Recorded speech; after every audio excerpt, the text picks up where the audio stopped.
All right, we're recording. Hi, everyone. John Marshall, the DrillMaster. Got a color guard critique request. And Air Force Junior ROTC in a competition. And from what I can see so far, I know what's coming because I talked with the cadet. The team has been learning a lot from my online posts, and I can already see that they've done some good work, and I'm very impressed with this. However, it starts to fall apart during the sequence. They've been practicing and really trying to bring a better performance forward. So not going to go easy on them, but we'll definitely see. So what I can see right now, got a little bit of a gap here with, it looks like the thumb. Good technique here for the rifle grip, but that thumb again. Grab a rifle here for Air Force.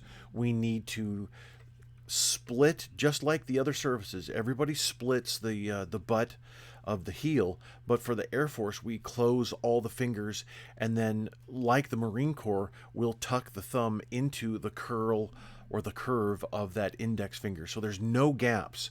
Army has a gap here and then makes a donut, and then Marine Corps tucks that and just tucks the thumb in and just has a gap there.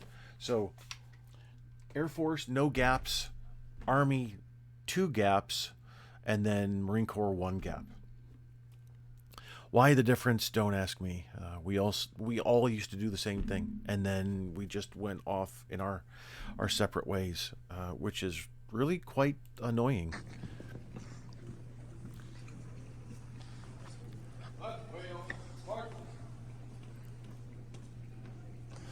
Little bit too close.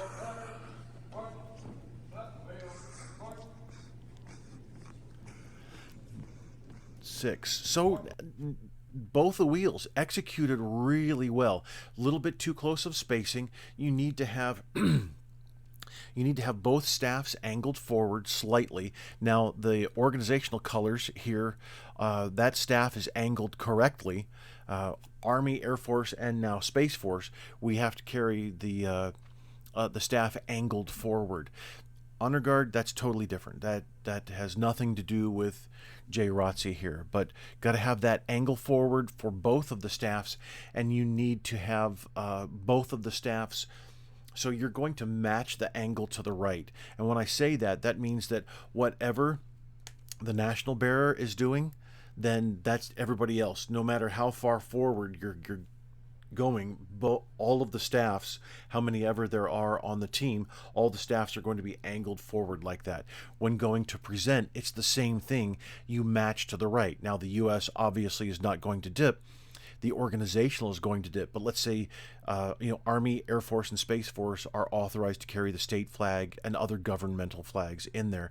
Marine Corps, Navy, and Coast Guard don't do that. Don't know exactly why, but got a theory on that. Anyway, so if you have state and organizational, then both, again, they're going to dip fully for present arms, and you're going to match those angles to the right. But just for the 2 flags here, then on present, whatever the org does is whatever the org does. It's not a big deal. I appreciate, oh, look at that, good timing. Not bad. The timing is a little bit wonky at times as you're coming in. It's on and then it gets slightly off. That's called phasing. When you phase, that means that everybody's left is like this. Everybody's left is hitting,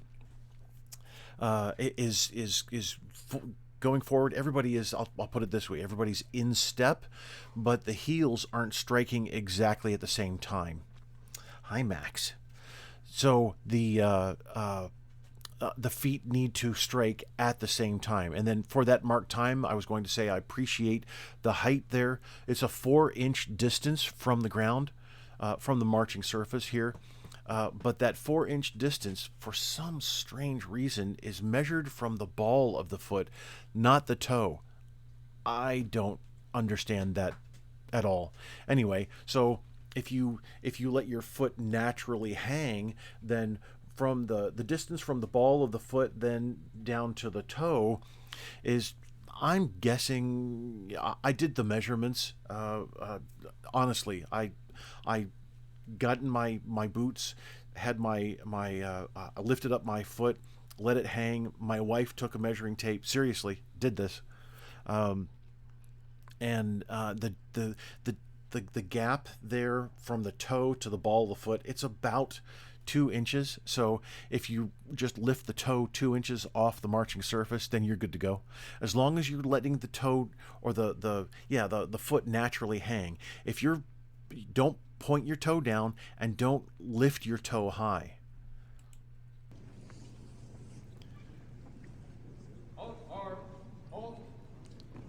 So as the team is marching up, I can see that the rifle is kind of bobbing there, and marching can be difficult. Marching is walking at attention, but then as soon as you add a piece of equipment, then it becomes a little more difficult, and it takes a lot of practice to get into this. So what I see here is that you're not marching from the waist down. You're marching with the whole body, and it takes practice to march just from the waist down. So what should be moving is just your legs as you're moving forward. Now, Air Force doesn't swing the arms. You're at the outside shoulder. Thank you so much. You're actually following the Air Force standard. I love that. That's great. It's amazing to me that the headquarters of AFJROTC just put out guidance that doesn't take into account anything that the Air Force does. It just completely erases that history and says, here, do this and follow the Army training circular. And that is, to me, is extremely disappointing. We're not a unique service. Just whatever, we can erase whatever we've been doing for the last 75 plus years. Nah, whatever. Just do here. We'll put this little pamphlet out, and here's what you can do. That's unfortunate, very unfortunate. So, marching from the waist down means that everything from the waist up doesn't move. And that means that you have to have strong core muscles. You have to have, now you don't have everything, all of your muscles engaged all the time. It's just that you're able to separate, for lack of a better term, the movement of your body from the waistline up and then the waistline down. So you don't necessarily engage every single muscle that you have, but you do have to engage those, especially what we call normally the core, the lower back, the abs, the obliques on the side of your abs, etc. So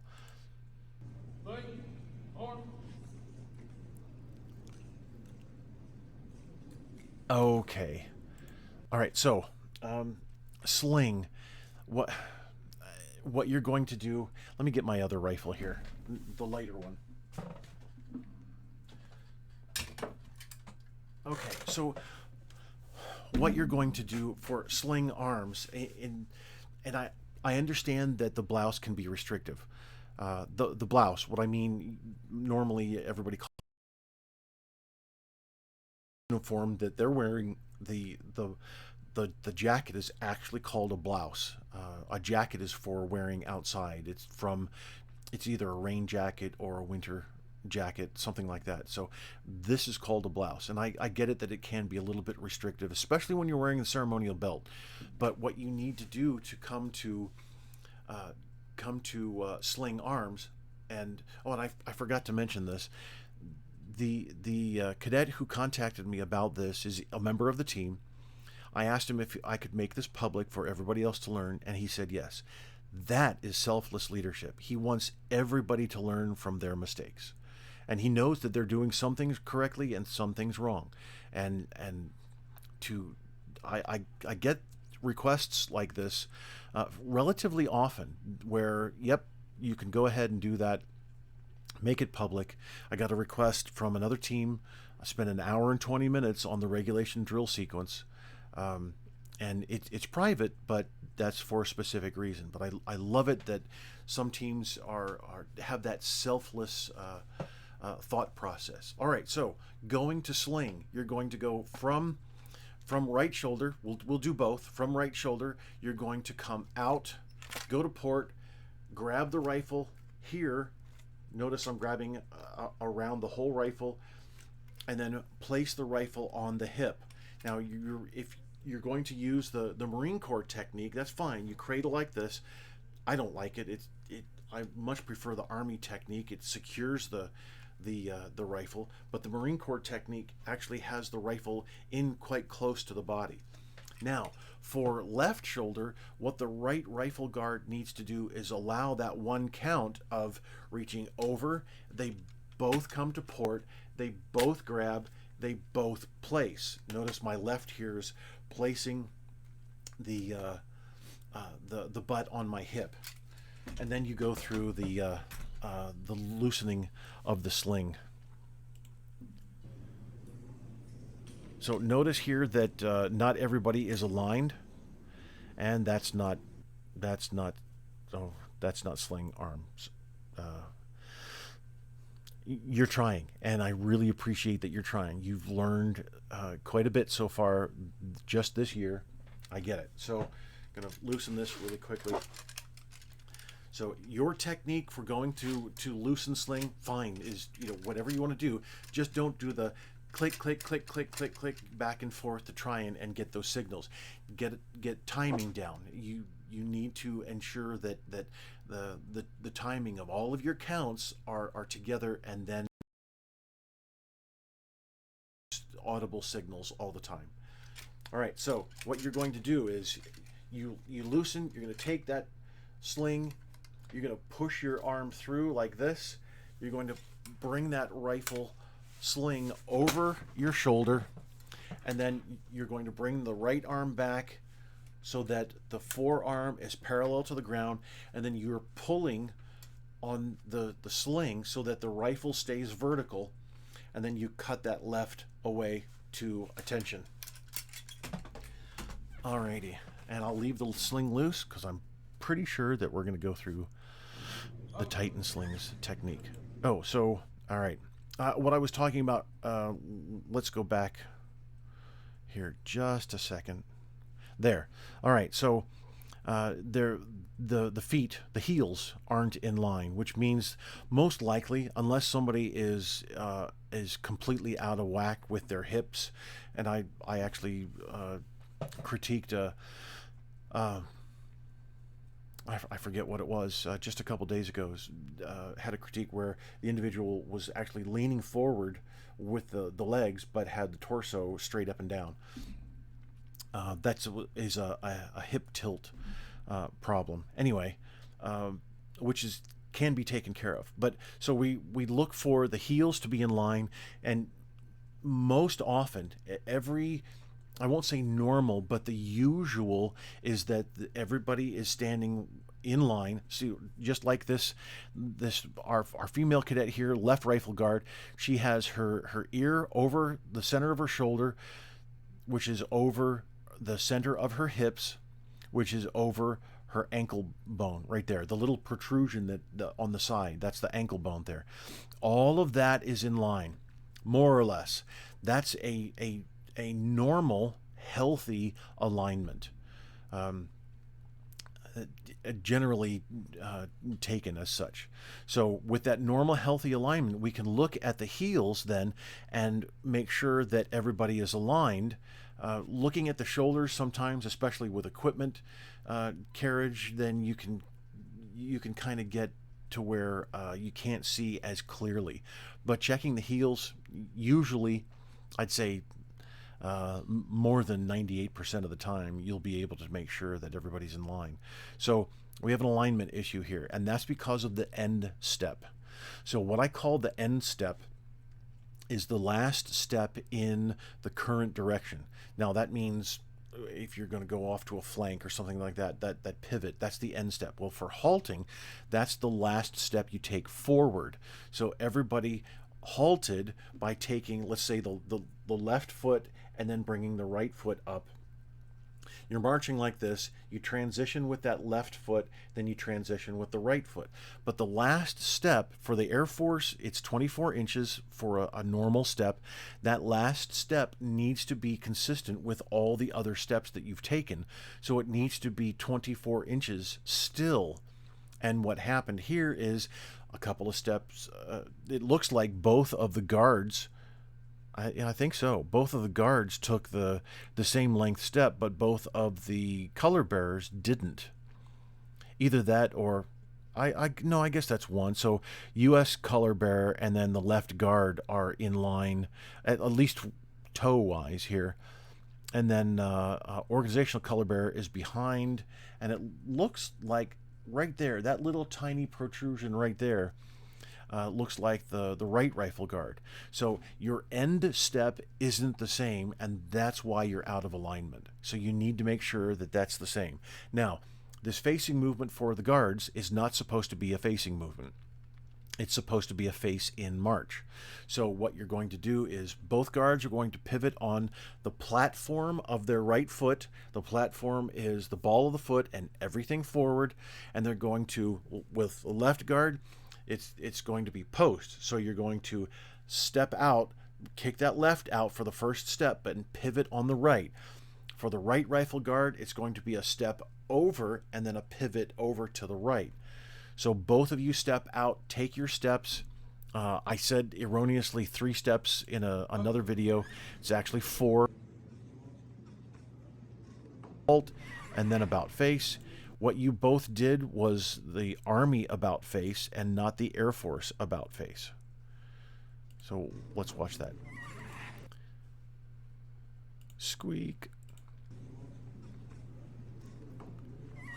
Yeah, you're both bending your knees.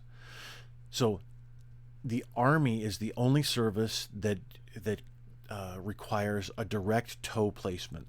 So without getting too much into detail here, what you're supposed to do, everybody else, every other service besides the Army, what you're going to do is draw a backwards C with your toe, keeping the right leg straight. Don't bend the right knee. Draw a C, and then you're going to turn then and make the V of the 45-degree angle. So that's something that you need to ensure happens. Now, got a rifle here, right rifle guard, you're keeping your rifle vertical. Left guard, you're not. And then it looks like hand placement here on your thigh isn't correct. They're organizational bearer, and then also you're kind of pushing your wrist forward, bringing your kind of like this, doing this, extending, pushing that wrist forward, ulnar extension, the ulna here. Anyway, now you did it good. You're pulling down, but you need to pull down on that sling, left rifle guard. Okay, not too bad. It's a little sloppy on coming out there, color bearers. Let's go back. Let's go back a little farther. There. So out, come out, and then down. So, yeah, so you're coming out as in, and you have to use the guide-on present technique. So you're coming out, and then you would come forward. That's right. You'd come forward with the right arm. See, my left is back here, but instead of dropping the left away and having that weight kill your arm and shoulder, then what you can do here is pull back like this. so that you have both hands so that you can unfurl. That's the whole purpose here. You're supposed to use the guide-on technique, the present guide-on technique, only to a certain point because you have a flagstaff, not a guide-on. And you need to unfurl or furl as the case may be. So just wanted to go over you don't have the correct staffs. So you're holding the staffs at waist level, and you shouldn't be. The staff has to be under your armpit. So you're coming down just like the guide-on, pull back here, and it has to be up at just under the shoulder, not down here. That might be more comfortable, but that's not the technique. So up here at the shoulder, or just under the shoulder, is the technique. And then you would then have your hands closer together so that you can unfurl or furl as the case may be.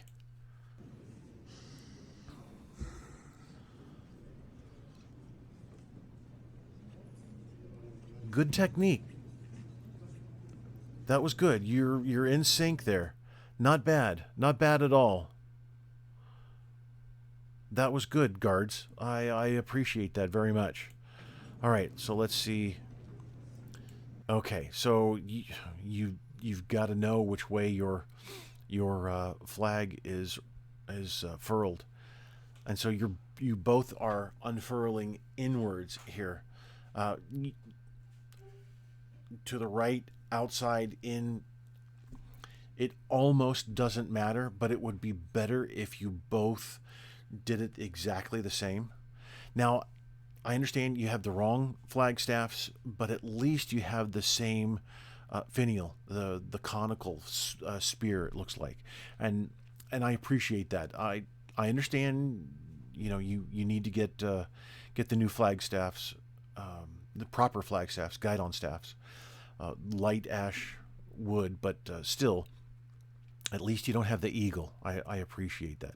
So when you furl your flag before the competition, if you look back here at how it looks, both of the flags look terrible. You really need to concentrate on furling the flag so that it's square and rolled up so that it comes to it's not angled the way. Here, let's play here.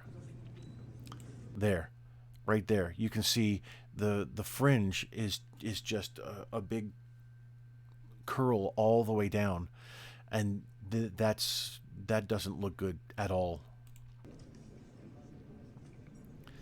So you're unfurling immediately. You should be unfurling together. The same way would be good.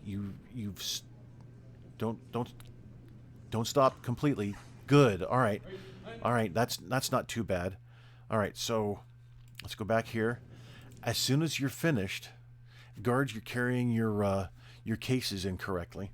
So, and I don't have a case with me, but I'll use this my dust rag here. All right. So this is the way you need to carry it.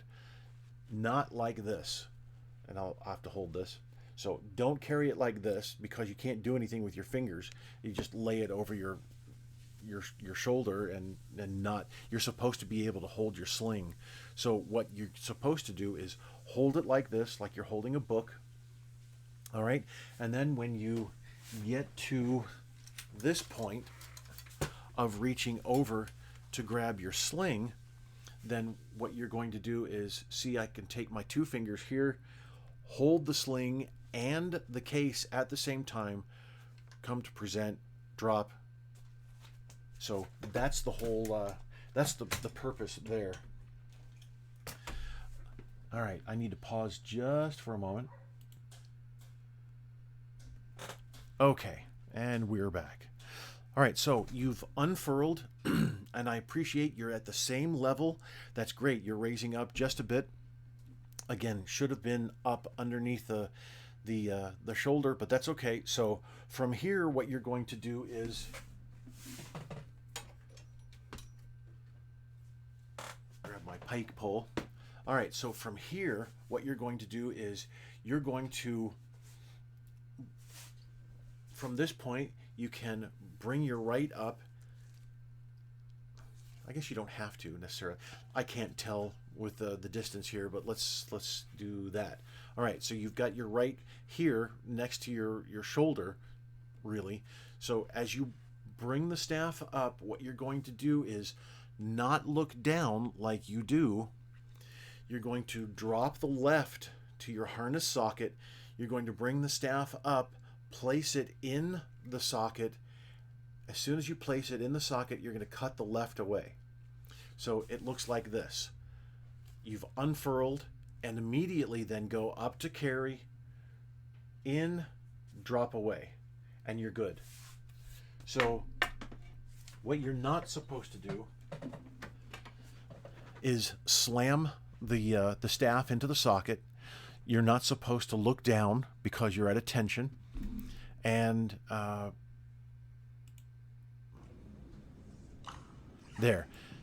That, and I appreciate the cutaway there. That works well, but you're both looking down so that you can slam the staff into the harness socket, but you're both holding on to the staff with both hands, which means you'd forever be trying to fish around and trying to place the staff into the socket. So don't do that. Bring your left, as you're raising the staff, bring your left down to that harness socket, hold the socket. You'll be able to then place the staff into the socket easily. Yeah. Yeah, see, you're just going like this. Maybe putting the thumb under, probably not. But that's not the technique. It's actually to grasp both at the same time. So the technique here is to grasp, salute, and then order arms is drop, bring the hand up, and then drop the left.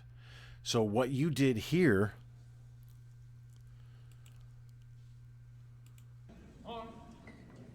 see, you both dropped the right and then went up to present.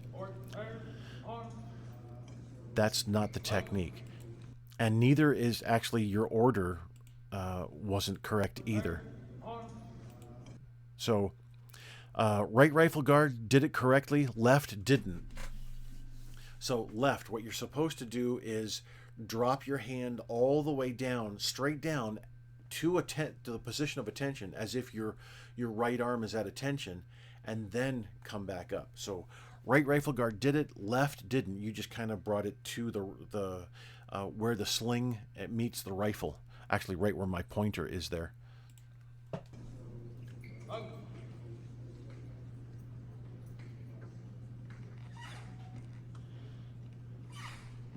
And the technique here is totally up to you, how you post behind. And you're going to tuck and leave a big tail. All right, so don't do that. Don't tuck and leave a big tail. So in the other video that I had, this is what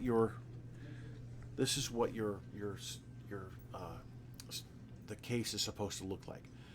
A couple inches above, couple inches below, but it's in the belt, not over the belt, in the belt. This is not in. All right, and I know I'm just, yeah, okay, so we're gonna have to go over that too. So here, this is what you have. This is over the belt, and what you need to do is have it in like that. All right, so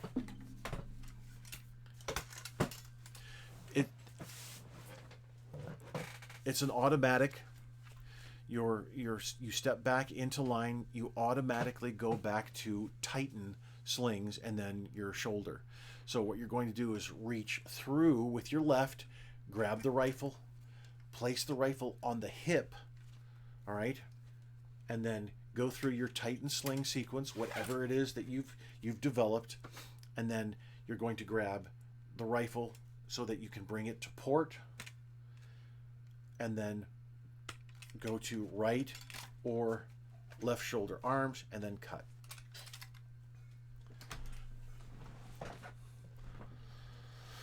Just want to watch one more time. A little bit farther back. So you did reach behind or reach through. That's good, but don't lean your body forward. If you have to, pull the sling so that the rifle starts coming forward. If you're so restricted that you can't get that left over there, and that might be the case, an ill-fitting blouse there. So pull forward, at the same time reach, come to the almost port position. Now you come out to you bring the rifle out here, grab, place, and then tighten that sling.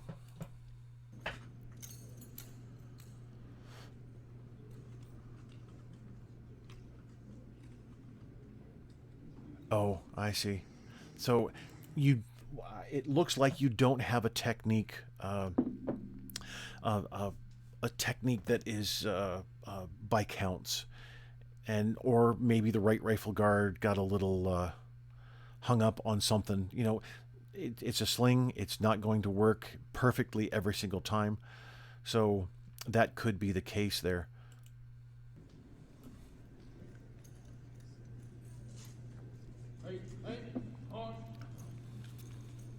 Sir, the varsity color guard from Cypher High School is present for the color guard phase of the drill. Permission to use your drill area. Thank you, sir. Board, air, arm. Color guard, march. So why?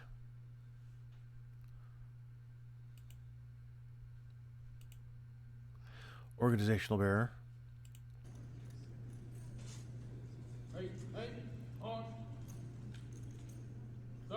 Ah, okay. Interesting. Why did you slide the hand up and then out? That's an Army technique. So for Air Force, it's just going to be a full arm extension. And your arm, you slid up quite a bit, actually. And if you're going to use the Army technique, then it would be present, slide. It's only a couple of inches. High School is present for the color guard phase of the drill. Permission to use your drill area. Thank you, sir. Board, air, arm. And that command actually should be carry colors, not order. Well, almost. Color bearers are supposed to change places. See how the equipment is kind of bouncing? Especially the flags. And I know that having the flag, yeah, you're just staying in place there, U.S. color bearer.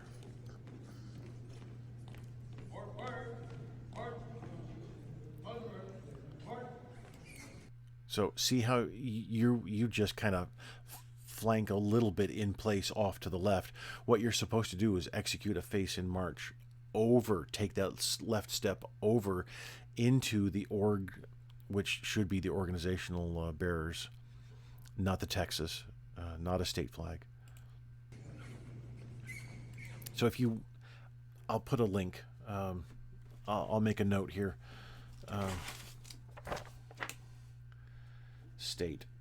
So if you want to know more about why state flags are carried in competition, and I understand that technically it should be the AFJROTC flag, really, but I can understand how expensive it might be to continue to carry it in so many competitions when a state flag is probably a little less expensive, but should be the org flag. But I'll put a link below.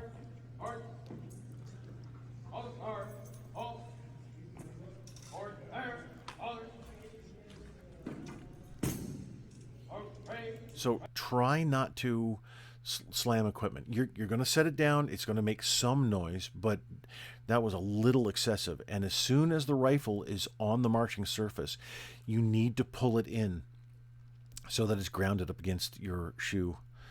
And all three toes need to be aligned every single time you come down to order, which means you need to work a lot on muscle memory. And Commander, you're giving...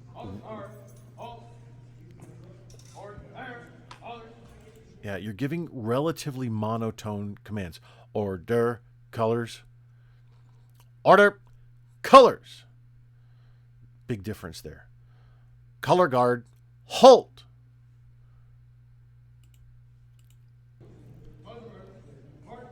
Colors reverse, harsh. Forward, march. Do you hear the monotone that's in there? You still have some inflection, and that works well. All right, so you're coming to order, but so what you need to do is use the Marine Corps orders information there.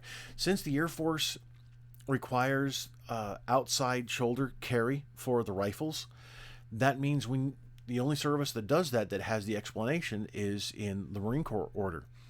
So you go to the first part of the colors section, and it shows exactly what's supposed to happen. And that means that left rifle guard is supposed to reach over first, then right rifle guard comes out to port, so that they both come out to port at the same time. Yeah, right rifle guard, you're just kind of and then slam. So you need to come to there. You need to come to a position. You need to hit that position and not just kind of go. Puh. Articulating your positions all throughout the performance is a must.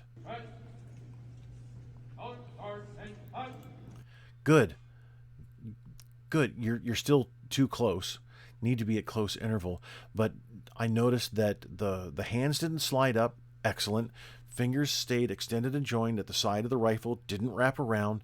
Good. That's exactly what is supposed to happen.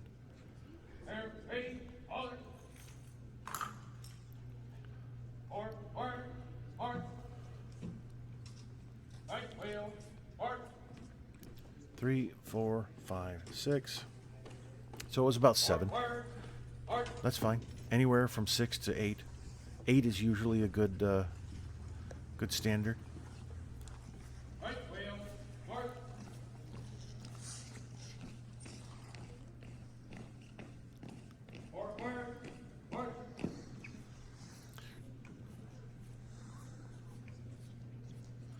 And you're using the same tempo all throughout. I appreciate that. Well done. Not bad at all. It sounded like there was a little bit of an emphasis on that last step for the after you executed the wheel, and then commander gave forward march, and it was kind of almost a stomp and then a step forward. So it almost, not necessarily a stomp, but it was a little bit more, a little louder.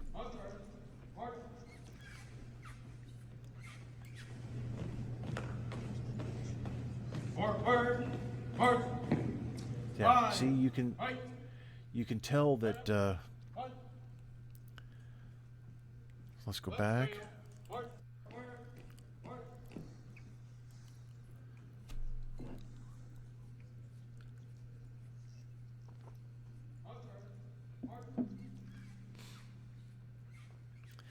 And the colors reverse requires inside flanks. I'm going to do a video one day.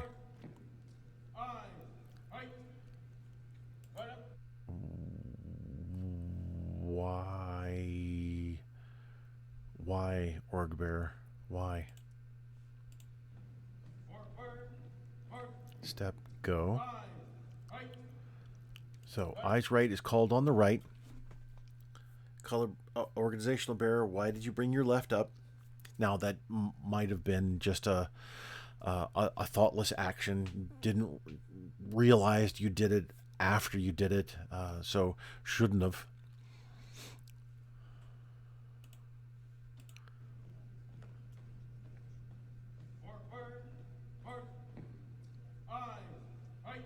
Out.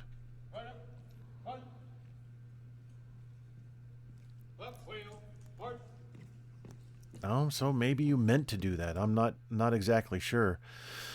So, well done not caring about your name tag. That's good. Whatever happens to it, happens.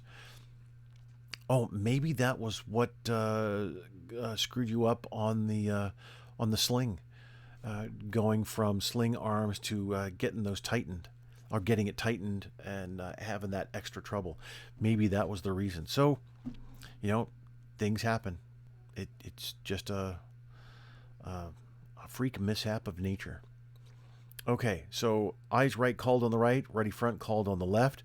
Organ bearer, don't move that left hand at all. Not necessary. And I want to see what head turns were here. Forward, mark, eyes, right. Right up, punch. So it looked like all three of you turned your heads. Right rifle guard's not supposed to turn the head. For the Army, Air Force, and Space Force, all three here turn the head. For the Marine Corps, Navy, and Coast Guard, for those of you who are watching, wondering what's going on, the Marine Corps, Navy, and Coast Guard National Color Bearer does not turn their head. And the reason for that is that that eyes right is a type of salute. And it's, well, the organizational or the national bearer, and he's not supposed to do that necessarily, as far as the Marine Corps is concerned. And I get that. I do. I think that's, there's a valid reason for that.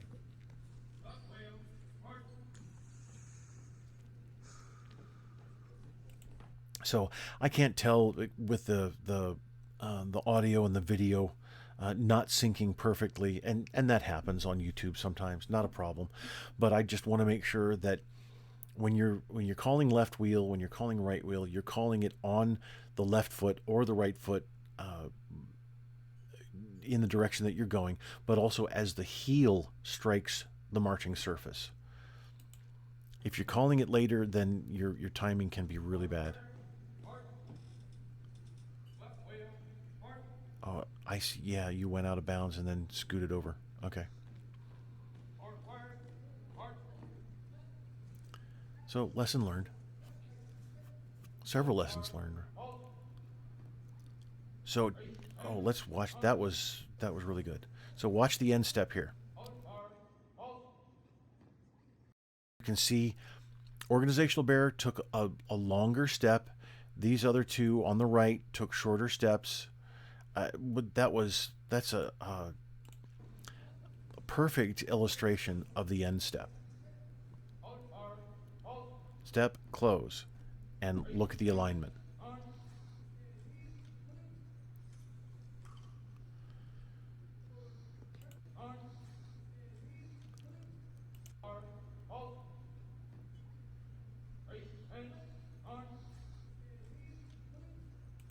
So, yeah, right rifle guard was right out there, not waiting for that one count. And again, you can hear that monotone in the commands. Present arms. But your present arms. It's there's a slight inflection there, but there's not a natural rise in and fall.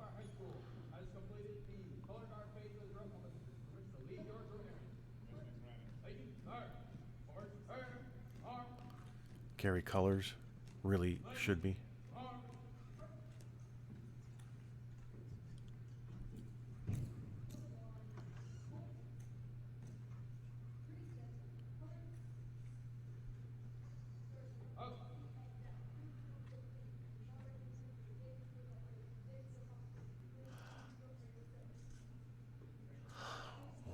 What are you gonna do? You shouldn't have taken the case out. You should have. Oh boy.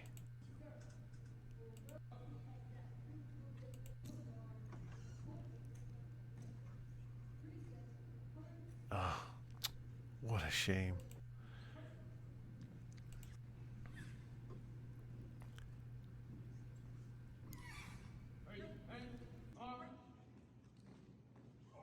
Can't. That was good technique, right rifle guard. Really good.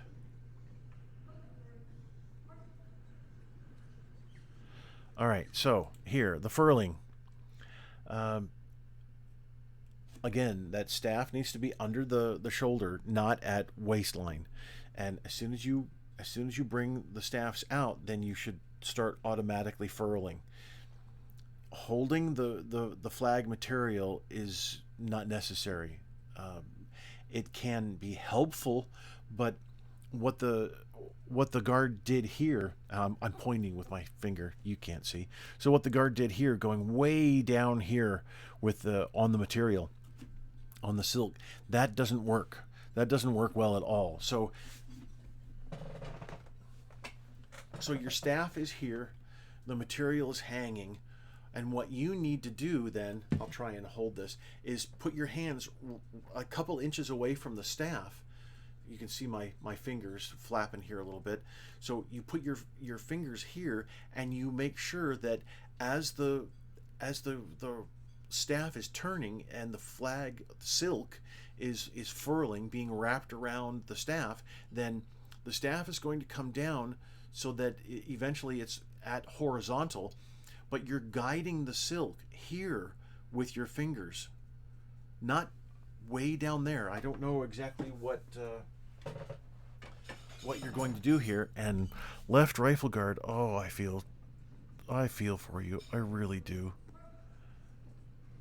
But you need to you've got to do something. You can't just stand there. And so and I'll keep this going. So as a judge, I'm going to look at this and say, all right, yeah, this is not a what the right rifle guard is doing. It doesn't do anything. It's just a lot of work for absolutely nothing. So, and I'm glad that the both staffs were brought down to vertical. I get that. I really do.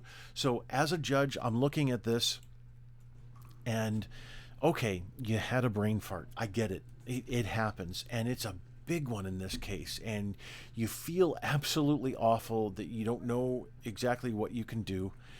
You're going along with everything, and that's fine. However, with the steps I'm talking about, but what you should have done was tucked the case, well, back here.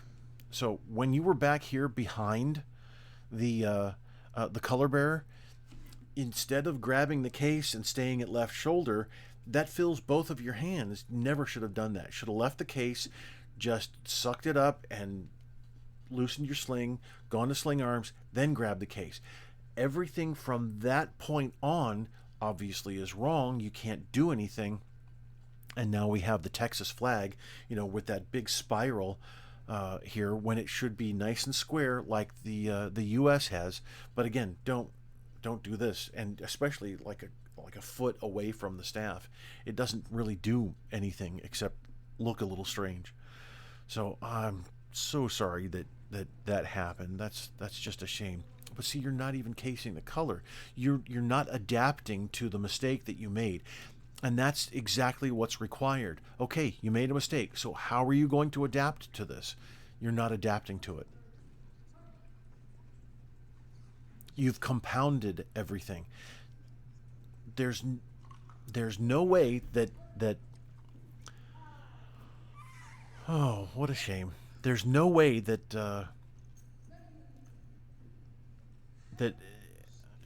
that flag should have been brought up. You should have cased the flag. You should have, and the team on the other. There's no reason to go to mark time, none whatsoever. Don't go to mark time from a halt. All right, so left rifle guard, I'm sure that you are just kicking yourself. I get it. And now it's going to be on YouTube it's already on YouTube, but I'm making it a little more popular now. So, okay, should have done this at this point, should have done that at that point. But you make a mistake, just deal with it. All right. So one of the reasons that the flagstaffs were moving so much is because you've got some harness crotch syndrome going on, and I hate these harnesses. I really do. They're not good. They're not good at all. The harnesses that have all four of the ends of the straps going to the harness frame, the socket frame, they're bad. They really are. The It's called a double harness. You can get it at Glendale or even and a couple other places. Anyway, so the harness straps go out at the top, then reach around, cross over, but then the harness straps come and are sewn into the it's like several inches above the harness socket frame. Then that is the perfect harness. Now, if you want to get the plastic, if you want to get the metal, whatever you choose, that I really don't have any say about that. I prefer the rectangular harness with the metal socket. It's perfect. It really is just great with the little hole at the bottom so that the bottom ferrule slides through. It comes and sticks out of that the hole there so that it's solid in there. But this is why you've got it so you're wearing it so low that it's right at or right below the hips, and your legs are making everything move. So if you bring that up several inches, now I know that got a tall female cadet here, and her waist level is quite high. The waist level of the national bearer is not as high, but still you can bring that up another at least 2 inches, and same with hers, come up a little at least 2 inches, and then still keeping them on the same level. And I really appreciate that they're on the same level. That's really good. But Hard, hard. Right wheel, hard. Hard, hard. All hard, all. oh boy, I'm really sorry that happened. All right, so lots to go through. Hey, only an hour. Wow. But lots of things going on here. Some really good things, and then again, some stuff that needs to be worked out. But I so appreciate you allowing me to publish this for everybody to see, and so that everybody can learn. And that big mistake there, that's an adapt and overcome situation. Yeah, sure, you're going to get a couple of points off because you didn't do the correct procedure at one point, but it was compounded going through, and the judges probably really nailed you good for that one. But if you had stopped at some point, even put the after you didn't you had both hands full and you marched out, you could have just, oh boy, all right, so I'll tuck the case in my belt and go through it and then get that case out. It's gonna look awful, but still, you can recover from that and continue on. But anyway, thank you so much for this request. This was very interesting. I appreciate the team so much for being at the outside shoulder, carrying the equipment in a better, using better technique than many other teams out there. You're learning from my posts, and I'm very thankful for that as well. So, all right. Any questions? Please let me know. We can talk on Instagram through messaging or through comments here, whatever you choose. Thanks very much. Bye.